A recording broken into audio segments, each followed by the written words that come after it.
My God, hi, hello, Gapo people. Welcome back to the channel. Welcome back to the channel. I hope that you are doing so well. I hope that you are living your best life. I hope that you are out in these streets being your unapologetic self, because that, my friends, is what we need in this world right now.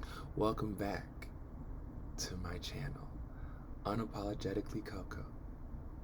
I am your human, your soul, your friend, Coco, your non-binary friend. And y'all, this is like my first time saying this out loud.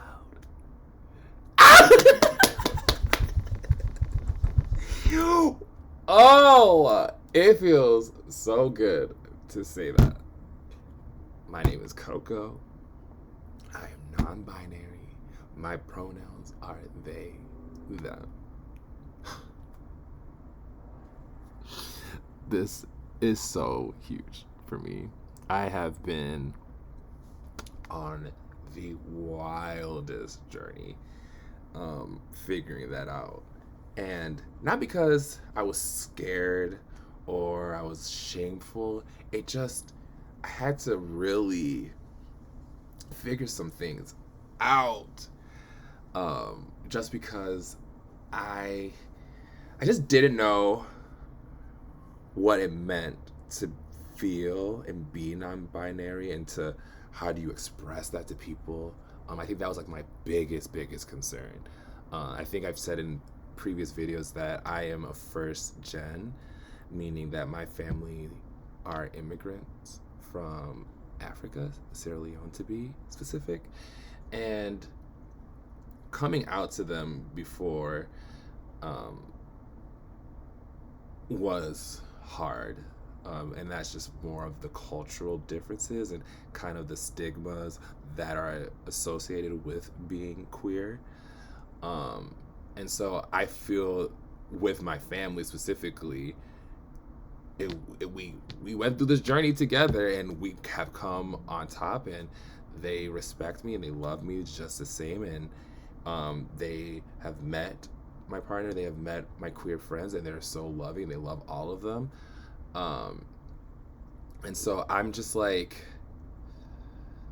I didn't want to add more confusion into the mix, just because it's like they'll figure out the whole vocab, and having to explain to them, oh, I am not a man, but I'm not a woman, but I'm also not trans. Like, I just feel like they're just not gonna grasp that. And I was so stressed out that I just felt like, okay, like I'm just gonna just not, I'll live my truth, but halfway.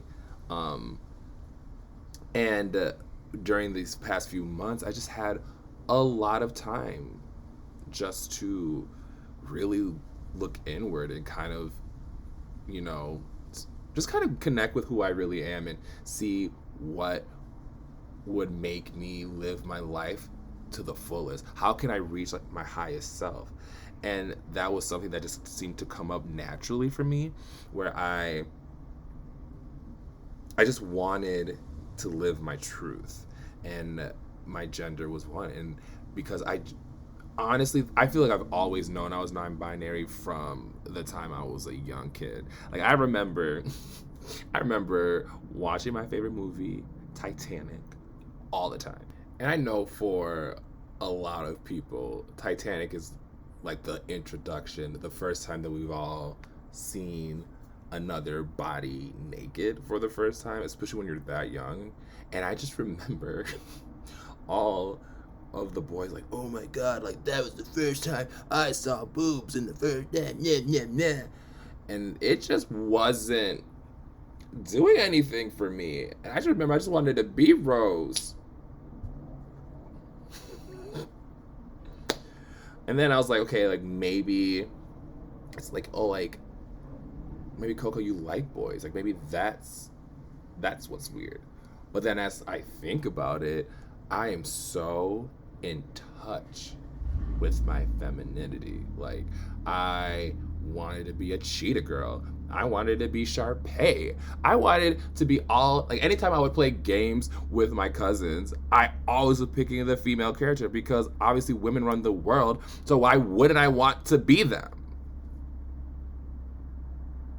And so growing up, I just never had the vocab. You know, I didn't have the terminology, the understanding, the awareness of what it meant. Like as millennials, we didn't know what a non-binary is. Like our queer shows were mostly focused on the cisgendered humans, and if they ever did anything about transgender humans or non-binary humans, it was always terribly and poorly done.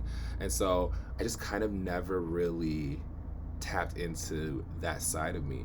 And like I said, I wasn't like scared of it. I wasn't, you know, oh, this is taboo, but I just wasn't also like, it wasn't my forefront. Like having to say, oh, I think I'm gay was just already stressful enough, you know, with African parents.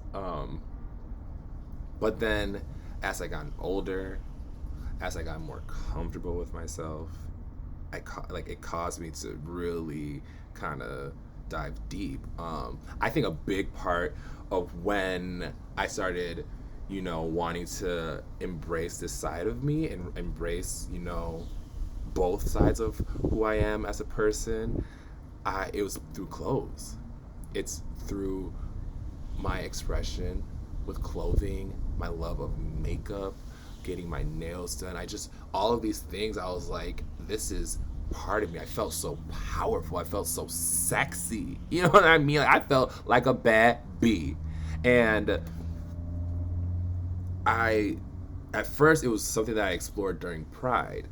You know, I was kind of just getting my feet wet a little bit. I was like, okay, I'm kind of liking this a little bit, you know, wearing my skirts, wearing, you know, my dresses, getting my face beat for the gods, strutting in my heels. I would do that. Like I slowly started doing that, especially like post college. Like I was like, okay, this is nice. And then I started, you know, I was able to start finding clothes that made me feel sexy, you know, that I was able to shop in the women's section and not feel weird. And I started to do it more so on a daily basis. Like, you know, if I'm going out or, you know, if I'm just hanging out with friends, like I started to like just playing around with the clothing a little bit more. And my friends are literally the best, and they would just send me ideas. They would like send me, you know, like if the clothes weren't fitting them, they would just give it to me, and that kind of just sparked something where I was like, Coco, you're feeling like yourself.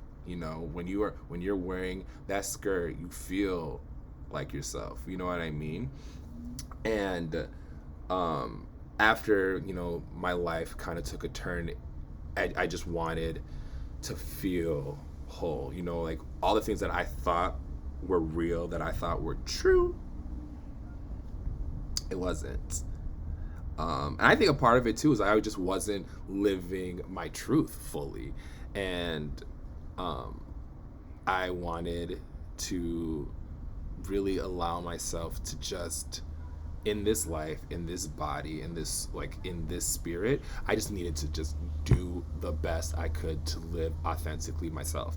And so at first, when I was kind of going back and forth, kind of figuring out, okay, what makes sense, what do you feel comfortable with, do you kind of tell people now, but even though you're not sure? And that's kind of what I did. I kind of was hinting, especially to my close circle, my best friends, that I was kind of thinking about making that step of, you know, honoring my truth. But I felt like they were like my guinea pigs of just kind of seeing, all right, how are you guys feeling? How are you guys gauging it? Is it coming across fake? Is it like, what are you getting? Do you like sense what I'm saying? How are you responding? Are you going to receive it well? Like those things, I kind of use them as a way to try to test. I mean, granted, like my friends are not judgmental. Like I know they're going to accept all of me and who I am as a person, but I still I felt I just needed to kind of gauge where they're at, because I mean, at the end of the day, people don't really like change either. So it's like nice to kind of see how the people that you're close to react. But I would say like, oh, like I'm he, him, and they, them. Like I'm just kind of just navigating. I'm kind of just seeing how it goes. Or I would say like, I'm like all of it because I do. I feel like I embody like my masculine side and I embody my feminine side and I embody all of the things in between. And so I was like, oh, I don't have to say anything. I don't have to like label myself. Like I'm not a person who labels themselves. And but then as more and more as I was like thinking about it, and especially when you really take the time and you sit back with your thoughts, with your feelings, y'all, things come up. Things will rise up and show you what is really going on. And I was toying with the idea a lot, and I like I said before, like I was just very apprehensive of the fact that I would have to correct people. Like, oh, what if they get it wrong? And I have to like do this all the time, and then I have to explain this to my family, and what does that mean to like let your your African parents, your African family, your cisgendered friends, people on the outside, like when they assume that you are a man, like how do you like? It's just a lot, and it stressed me out to feel like I had to do that because I already had to do that as a Black queer person in straight pace, in straight spaces. Sorry, and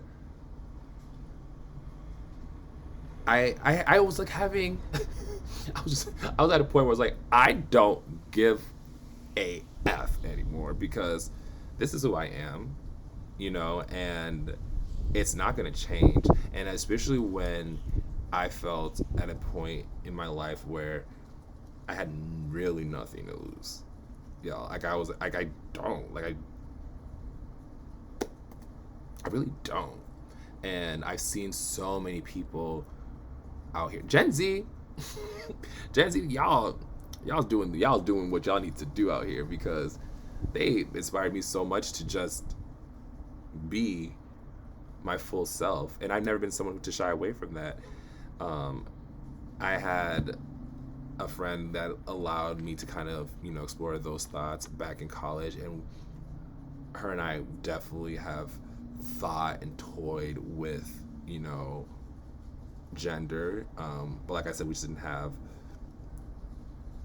the role models, the space, the vocab, to really like gauge what was going on.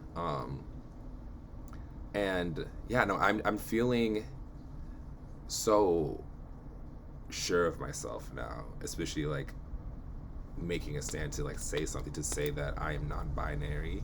I'm a non-binary creative. I'm a non-binary family member. I am a non-binary lover, friend, whatever. And it's just, yeah, it's so wild. And one of the steps that I took, because I was like, okay, I have to let people know. And we're not gonna say coming out anymore because that's just tired and it makes it sound like it's negative. And I don't know if you guys watched Queer Eye, but Karamo said something that was so profound and just resonated so deeply into my core. But he was like, oh, I don't say coming out anymore. What I will say to people is that I'm inviting you in. I'm letting you into my world. And if you can't handle that, then you can kick the step in because you ain't got time to be with the queen that I am. And I thought that my way of letting people into my world, because now I get to just live freely and live 100% me. I made a post on Instagram, but I like what I did, where I was just like reintroducing myself to the world. To the world. But I was reintroducing myself to the people that have known me for so long, who don't know me, who kind of just have an idea, a sense of who I am, and I just kind of put it out there like, this is who I am, these are my pronouns, this is how I want to live my life. I loved and I lost, but I am so happy with who I am today and the growth that I've made, and it just felt like such a release, one of my best friends, he asked me, did it feel like a weight was taken off your shoulder, or did you feel like it was like an energy boost, like you just like are rising? And it was definitely the latter. I didn't feel like, oh my god, I was holding this for so long. It just felt like I am awakened. I just feel like I'm caffeinated. I feel like I'm ready to take on the world. I'm just ready to just shout it out for the people in the back. And I just am so happy. And you know, I think this is all, it's gonna still be a journey, because I think I'm gonna have a lot of conversations. I'm gonna have a lot of dumb people saying dumb things. It's gonna be a lot of correcting people, and you know, but that's what you would need to do if you want to live your truth. If you want to be unapologetic yourself, kind of come with the territory. And also, you really don't have to say anything. You don't have to explain yourself at all. And so that's kind of the angle I also want to take, is like, if I don't feel pressed to say anything to you, if you don't mean anything to me, just keep it moving. Like, I ain't got time to waste. You know what I mean? My life is not for you to decipher, okay? For you to analyze, to dissect. Mind your business, drink your water, and worry about your own life. You feel me? And so it has been so great. The people, the support has been overwhelming. And yeah, I'm so happy that I am living my life the way that I want to, the way that, you know, the universe has destined it to be. And I feel like things are just gonna speed up for me now that I'm like living the way that I need to live. And I am just encouraging people to just do the work and to really like take the time. I honestly feel like Beyonce's new album Renaissance helped. I mean, besides the fact that it is cunty and it is a bop, it just really re-emphasized what I was like feeling inside, you know, like, wow, like I just need to live my truth, you know, live from what my heart is saying. And I feel like I'm able to heal so much more now. You know what I'm saying? Yeah. That's really much it. I am sure probably gonna have more to talk about this topic. But I hope that hearing my story, that you feel seen, you feel heard. Comment below if there's certain things that you want the world to know about you, but you're like scared due to like judgment, hate, confusion, whatever. Put it in the comments below, because I'm curious. And I just anticipate there's gonna be more. I'm gonna have some stories for y'all, because people are dumb out here in these streets, and I'm pretty quick on letting them know about themselves real fast. So we'll see. But until then, y'all, be kind, be compassionate, be fierce, be a bad baddie, and most importantly, be your unapologetic self, because that's what we need in this world right now. I'm Coco. My pronouns are they, them. And until the next one, I'll see y'all soon.